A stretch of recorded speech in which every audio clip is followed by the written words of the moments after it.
I'd like to call this meeting to order of the General Business and Finance meeting of March 4th, 2019. I'd like to begin by reading a safety notice. In the event of an emergency, please evacuate council chambers to the nearest exit through the chamber doors and obey all instructions given by the clerk. If assistance is required, please see the clerk. Once you have evacuated the building, please gather in the front parking lot outside of Town Hall. Also, the Town of Lincoln Committee and Council meetings are posted on our YouTube channel. I'd like to thank the public who are attending this meeting this afternoon. I'd like to remind everyone of our rules of engagement, to please be respectful while others are speaking and to refrain from clapping. Delegations will have 5 minutes to speak and are asked to stay focused on the agenda item. Please remember to silence all of your cellular devices. So I'd like to do a roll call. To my left, I have our CAO, Mike Kirkopoulos. I have Councillor Mike Mikulik, Councillor Greg Reimer. I have, I'm trying to think of Rebecca's last name. Sorry, Rebecca. I have Rebecca Mackay. I have Julie Kukalos. To my right, our town clerk. To my right, I have Councillor John Pachariva, Councillor Tony Bernay, Councillor Diane Rajima, and Councillor Adam Russell. In the audience, I have Shannon McKay, Director of Community Services. I have Jacqueline Buchanan, HR Specialist. In the far back, I have Carrie Beatty, Chief of Communications. Sorry, I can't read the rest of your sign. And Angela Safani, Director of Finance. We have Matt Bruder, Associate Director of Planning. And we have Paul Deaney, our Economic Development Officer. So first on the agenda, I also have one regrets from Councillor Paul McPherson. Are there any declarations of interest? There are no statutory public meetings on the agenda. There are no delegations. We have a presentation provided by John Hack of Sierra Planning and Management regarding Industrial Lands and Rural Areas Community Improvement Plan. If you would like to come to the mic, please. Good afternoon. Good afternoon. I think Paul was going to do an intro. Oh, of course. Mr. Deaney? Yes, thank you, Councillor. Through you to the committee. Just prior to John starting his presentation, I just wanted to first off welcome here this evening, but also remind Council in the fall, as part of our economic development strategy, we did initiate an industrial lands and rural areas community improvement plan as part of that economic development strategy. And we had promised to come back to Council with a presentation on some of the draft items that we are looking at. In addition, next month we'll be coming back with the actual draft plan, as well as the statutory public meeting. And I can provide some comments at the end, but I just wanted to welcome John, so thank you. Thank you very much. And through to Okay, the thank you, presenter. members of the committee. Thank you for having me here today. I think this is an important opportunity for us to show where we are on the planning process here, and I'll explain the process going on. My understanding is that you've had this presentation in your packages, so you may have had a chance just to flip through the sheets. Obviously, this is the summarization of the community improvement plan itself, which is a draft document that has been prepared and is going to be flowed out to you in the coming weeks, and that becomes the basis for what then is a statutory process of public communication, as well as making the document available to the Ministry of Municipal Affairs and Housing, just so they can have a look at it. They are not an approval authority, but it is part of the process. So that's the outline for today. I'll do my best to be very quick in terms of going through some of the sort of details of the industrial and the rural economy that have led us to be doing this plan. But in short order, the The plan comprises two pieces. It started out as an industrial lands or an employment lands. See those as generally the same thing. Retail is not. I know it sounds like it's employment, but from a planning point of view, it's not employment land. It's really commercial. What we're dealing with here is employment, so higher value-added jobs, i.e. certain kinds of industrial. The planning process when we first started was that, and then in the course of doing the work, particularly on the economic development side, the case was made, I think, for undertaking the rural areas community improvement plan. That was always kind of in the minds of staff anyway to do that kind of plan, but I think the economic development work made that more relevant. So we took that on board, and so we really have two aspects to the plan, and the incentives there, as to why we're trying to do it, is fairly clear. In terms of where we are in the process, we're right down at the point where we have developed the plan, and we're really waiting in terms of getting your feedback and your sort of continued feedback when you see the draft report. From that point on, if there are no significant changes, we go forward. If there are significant changes, we take a breath and then just make those changes. But both channels will lead to the same point, which is then it becomes a statutory process to go to the public to get their approval, and on we go from there. In terms of the project areas, this one needs a little bit of explanation. In short, pursuant to the legislation that allows you to define the entire area of the municipality that is within an official plan area, we have done that. The fact that you have the escarpment in there, and that's under a different planning jurisdiction or layer, doesn't matter. It can be part of that. And we've provided there some of the inserts to show some of the exclusions, and those areas in red hatching are the exclusions. So they're covered under the existing CIPs, and then, as you may be aware, there is another CIP plan to be developed and implemented for the Prud Homes area, and so those are exclusions. So that's how it would work, and it's very important, as you know, you can't do a community improvement plan until you define a community improvement project area, because that allows you to then be able legitimately to not be constrained by Section 106 of the Municipal Act, which prevents you from bonusing properties. Okay, it's illegal to bonus properties unless you do a community improvement plan pursuant to Section 28 of the Planning Act. It gets complicated, but it really isn't. The idea is you need to go through a process, identify the area, get public buy-in, and you've done that several times. In fact, you've done it, I think, in 3 other plans so far. So administratively, it's quite straightforward. I won't spend any time on this, but as I said, this is really the third strut of work that's been done to date. There's an economic development strategy and action plan, which has been completed and which I'm sure is going to be subject to implementation in this year particularly, but in the next couple of years. Then the piece of work that we were particularly involved in, which was employment land supply and demand analysis. What that really did throw up, it was a very useful exercise because it tells us what's the state of these industrial lands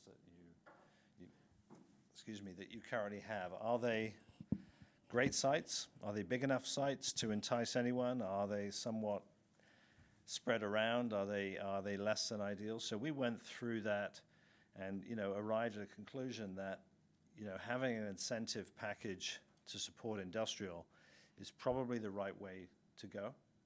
These things are never cheap to implement.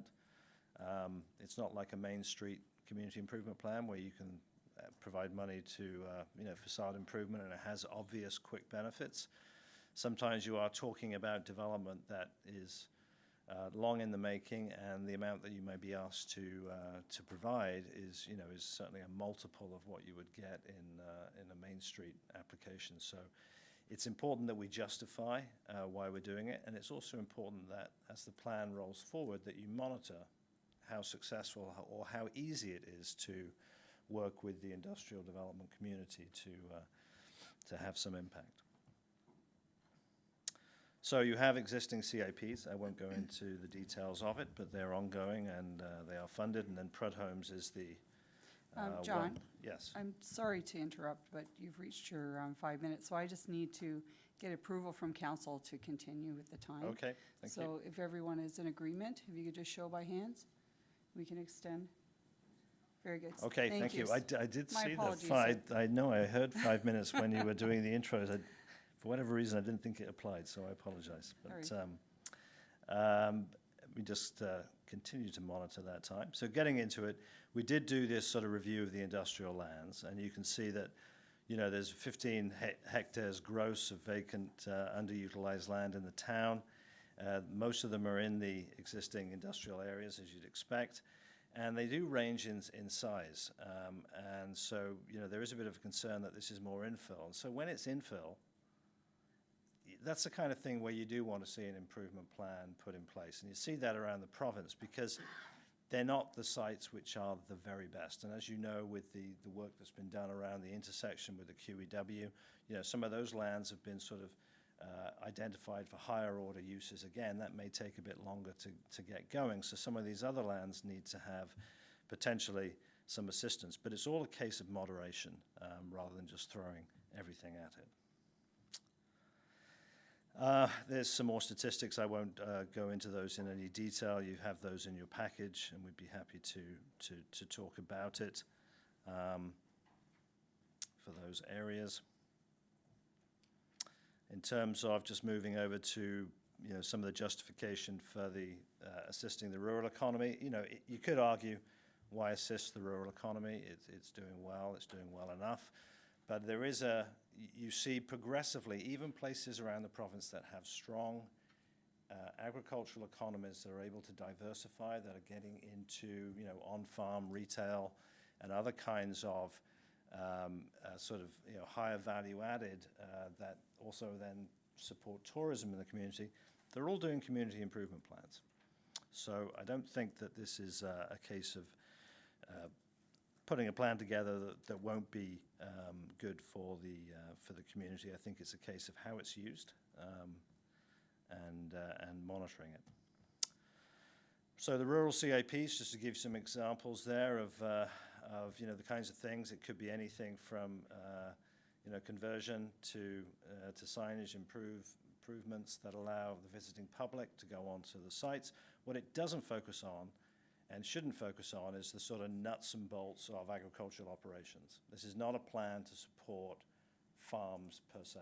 This is about getting a diversification or a higher value added coming out of it. And that's an important distinction. So onto the programs. In terms of the industrial lands and the incentives, there are 3 that have been put forward. Our approach here, you'll see there's actually a number of programs. If you add up the number of programs, there's quite a few of them through the rural, but that's because you have the rural plan and you have this one.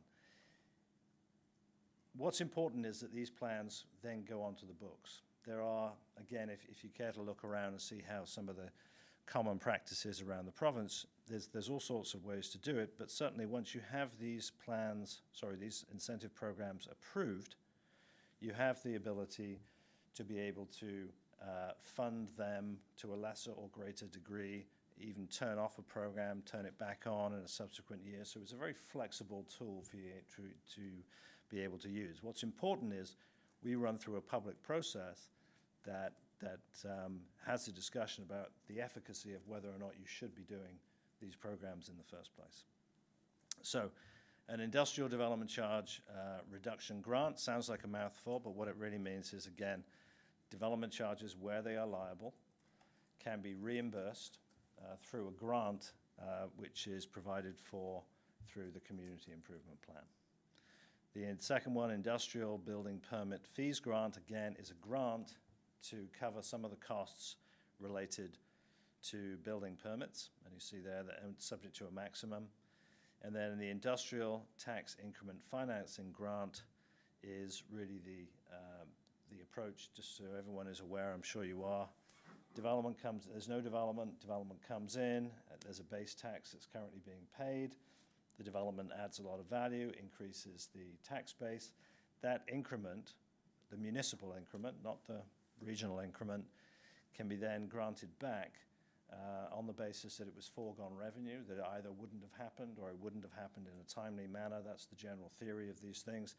And you can decide the percentage that you wish to give back depending on the merit of the application. But what we have shown there is up to 80%, okay, of the municipal increment. And if people complain, well, it's 100% elsewhere. We've taken the view that the reality is that when someone builds something, you still have a cost as a municipality. You still have to cover, the lights and the police and the other services that have to go in where people are living and working. So it's a principle of establishing that increment there. Onto the rural areas. Again, these ones are much more sort of light to hold, and they can be subject to many more applications, I think, than in the industrial areas. So rural signage and landscape improvements. Grant, again, when you implement it, it will be because it is providing a clear link to either a tourism mandate or some level of on-farm retail that is good for the economy.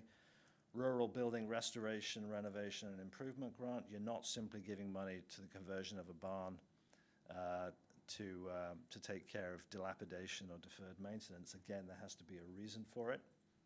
But the idea of rural building restoration as a principle is one that's supported. And then there again, to the extent where development charges are liable, and as you recall, development charges are levied against the use, not the zoning, it's the type of use. So you can still be agricultural, but it could be the type of thing that gives the municipality, and I think there are some examples that the town has had to deal with where, they do generate some benefits which are above and beyond, breweries and things of that nature, which are not clearly traditional uses, and they do incur development charges, so the potential here is to assist them in that way as well. I don't think it's going to be used greatly, that last program, but it's important we put it on the books. Then a number of other ones, I won't go into the details. Rural tax increment financing grant works exactly the same way as for the industrial.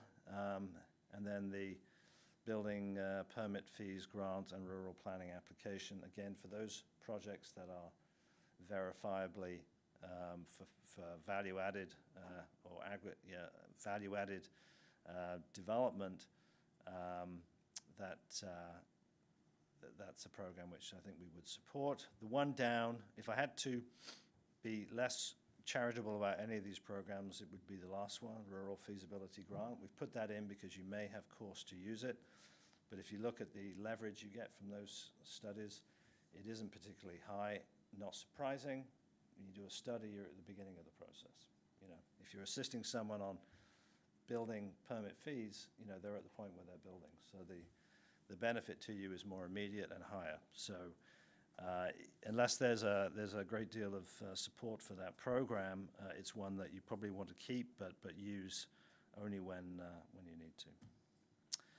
So the process and the next steps, you're receiving, I apologize, this isn't council, but committee, but you received the draft on today.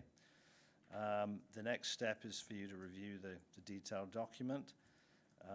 It is a cure for insomnia, I'll tell you that much. It's quite detailed, but it's important that you cast an eye on it, and then we go back to the public and go through the statutory process, and there are some points along the way leading to final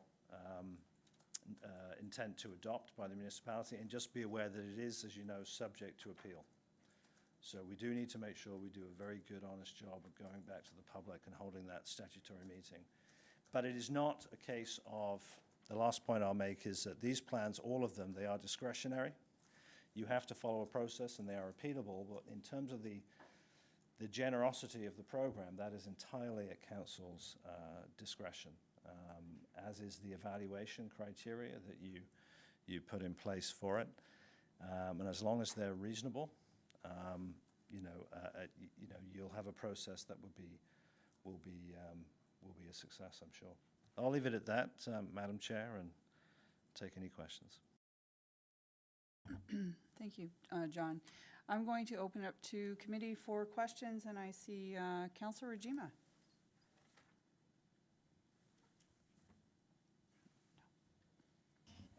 Thank you, Chair Timmers, and thank you for the presentation.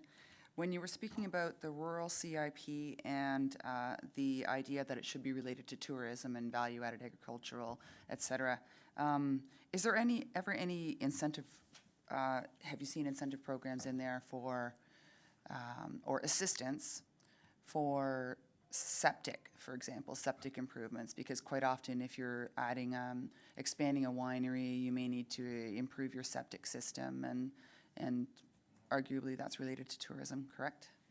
Yeah, it's not so much the type of work, it's the end result of that investment. So if you needed a septic system because you had to maintain, you know, your occupancy standards and all the rest of it, which are for, you know, commercial retail rather than agricultural, for example, if you're expanding a winery, as long as it is deemed to be something that is agricultural diversification, we've left it pretty broad. What we're trying to avoid is you having to deal with applications where someone comes in and says, I have an agricultural production, you know, I wash my fruit here, or I do that, I want you to give us some assistance in terms of that kind of core agricultural activity, and that's not part of the plan. But helping a brewery overcome something, frankly, dealing with a, you know, the challenge of dealing with agricultural sort of occupancy standards for some of the buildings, but then when you want to sell fruit pies and have people sit down and have a cup of coffee, it suddenly changes the building code requirements. That's the kind of thing that I think this plan can be useful for. Okay, perfect, thank you. Thank you, Councillor Rajima. Very good question. Any other questions from committee? Councillor Brunet? Oh, sorry. Thank you, Chair Timmers. To the presenter, thanks for your presentation. Just a quick question, just on the project process. So you mentioned that it's very important that we have the public engagement, and we've already had some. But I noticed that the final process is that there has to be ministry comment.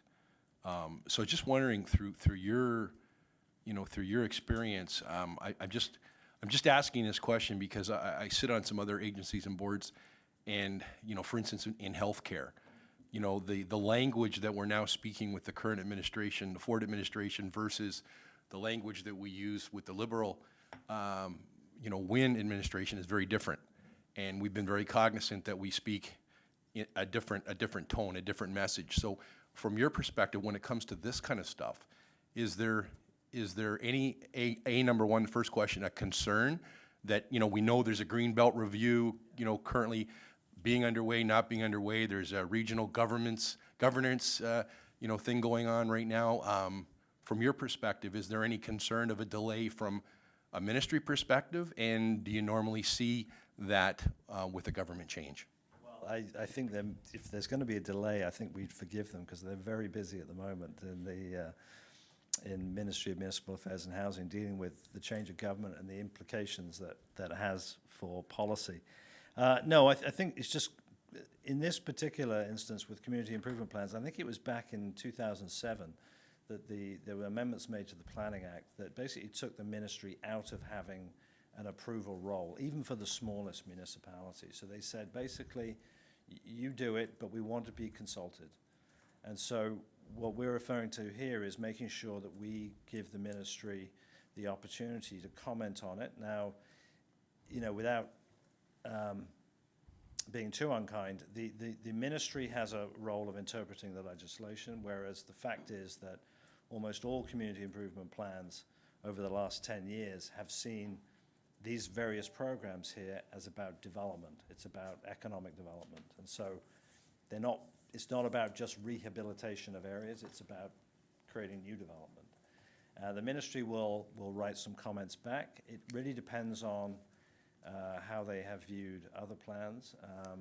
But typically, if there are comments that they come back and they want to see changes, the first thing we do is with Matt and other colleagues is we'll sit down and work out what the next response is. But it's usually just an exchange of letters. And in my experience, it's It's not something that's created any undue problems. So I don't envisage there'll be a problem. We're not pressurizing prime agricultural land in any way here. You know, we're not threatening a core planning principle, so I think we should be good.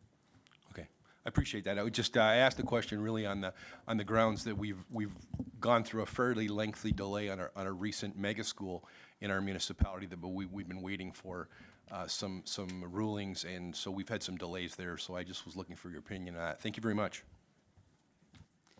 Thank you. Councillor Brunei. Next, we have Councillor Mikulik. Thank you, Chair Timmers. Through you to Mr. Hack.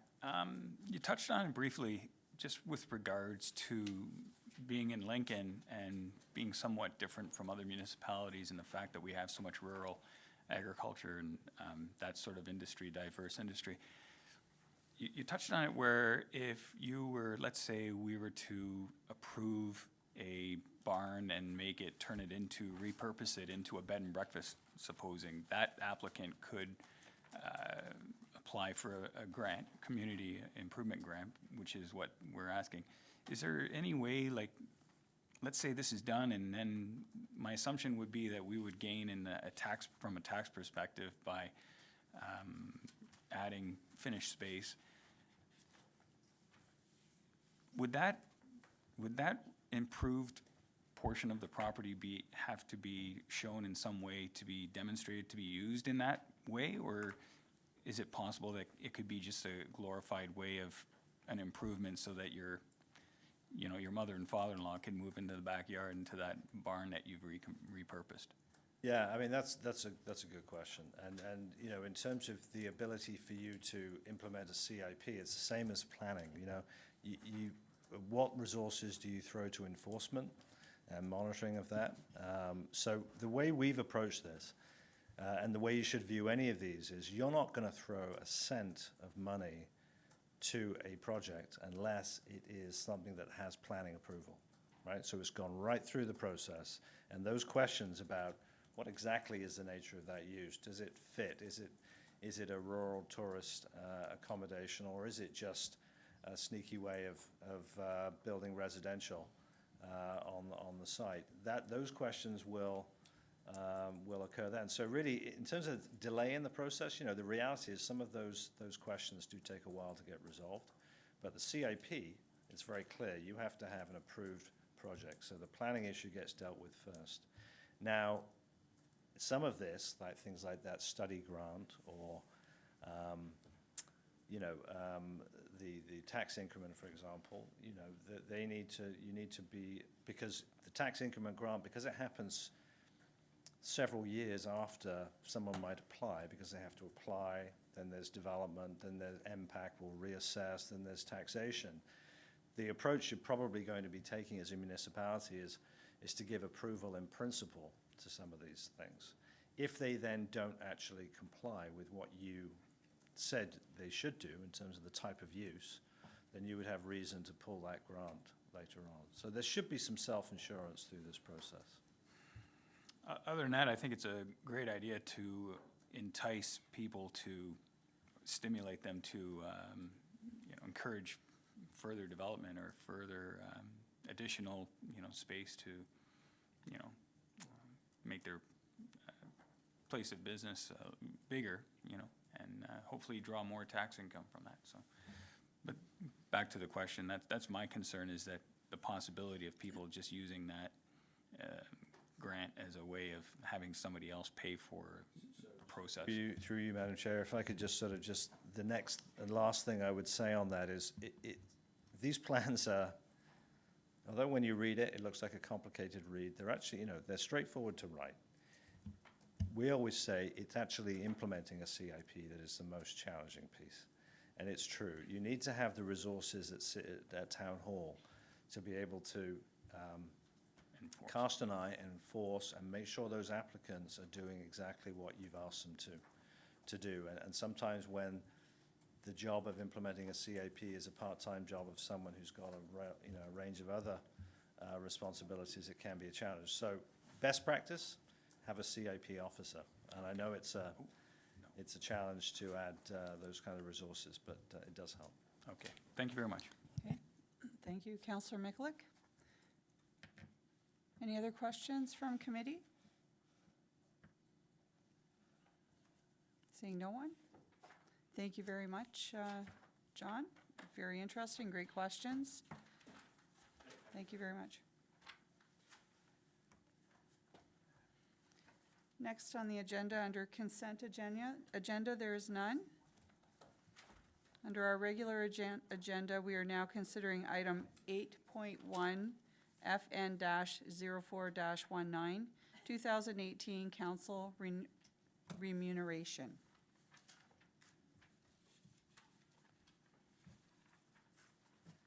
Are there any questions from council?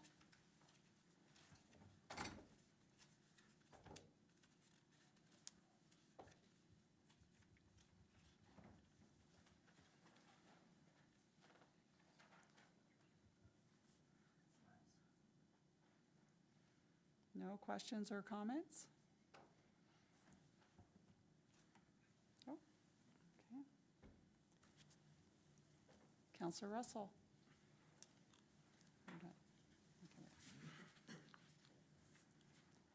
Councillor Micklett, can you turn off your mic, please? Oh, sorry.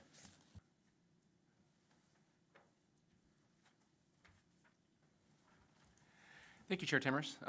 Just a quick question, and I'm not really sure who this would be addressed to, but it's about the expenses. I'm just pulling it up right now. Under the reimbursement for direct and conference expenses. And again, I'll just, not picking anybody, but what would be included in that number?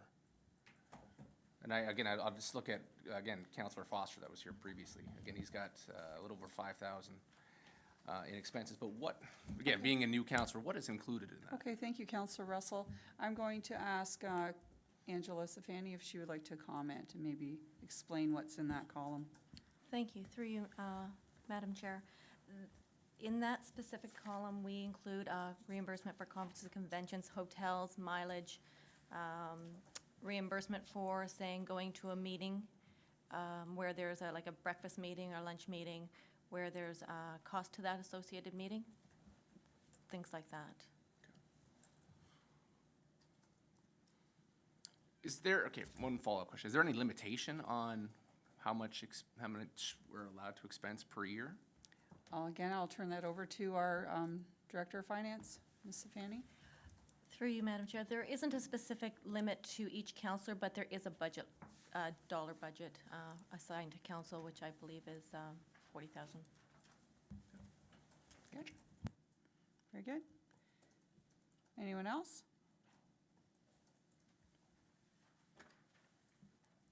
Seeing there's no further discussion, we have a motion.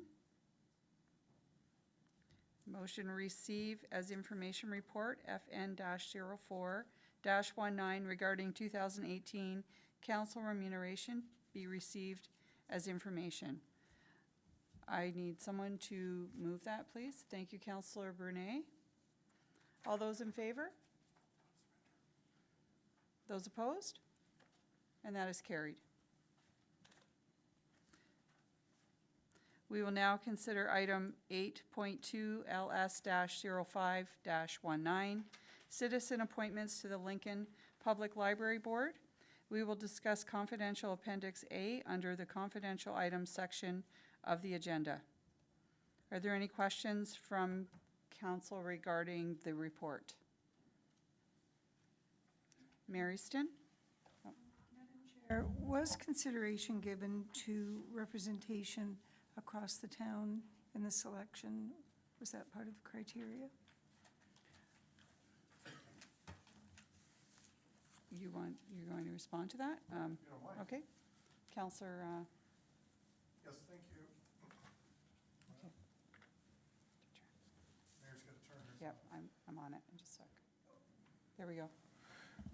Through you, Chair Timmers, yes, there was a number of determinants used to determine who would sit on this.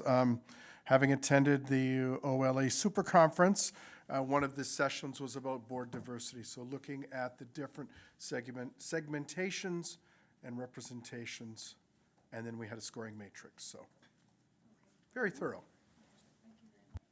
Okay, very good. Anyone else?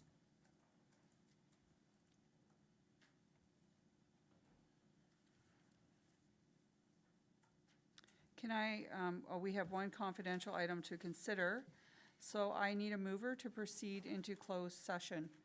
Counselor Pachariva, for the purposes of, under Section 239 of the Municipal Act, notice is hereby given that committee adjourned to closed session in order to address item 8.2 on the agenda regarding personal matters about an identifiable individual, including municipal or local board employees as it pertains to report LS-05-19, citizen appointments to the Lincoln Public Library Board.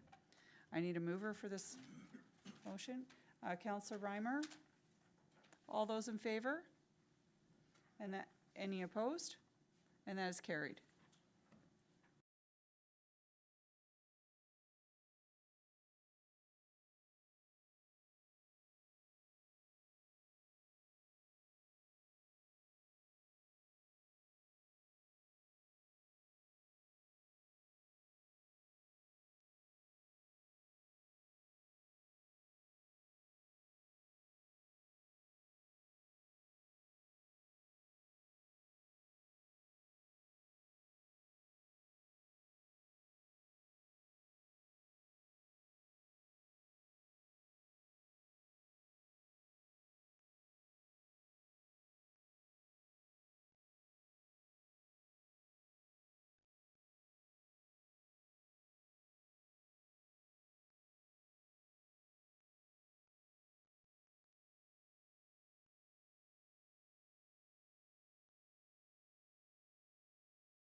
Okay, thank you. Yep, I have a motion to approve the citizen appointments to the Lincoln Public Library Board as outlined in the confidential Appendix A of Legislative Services Department Report, LS-05-19, and following approval from council, make the recommended names for appointments public. I require a mover for this motion. Councillor Russell? All those in favor? And that is carried. Thank you. Moving on to staff remarks. Do we have any staff remarks? Seeing none. Do we have any committee remarks? There being no further business, I call this meeting adjourned, and we will reconvene at 6 p.m. for Committee of the Whole budget. Thank you.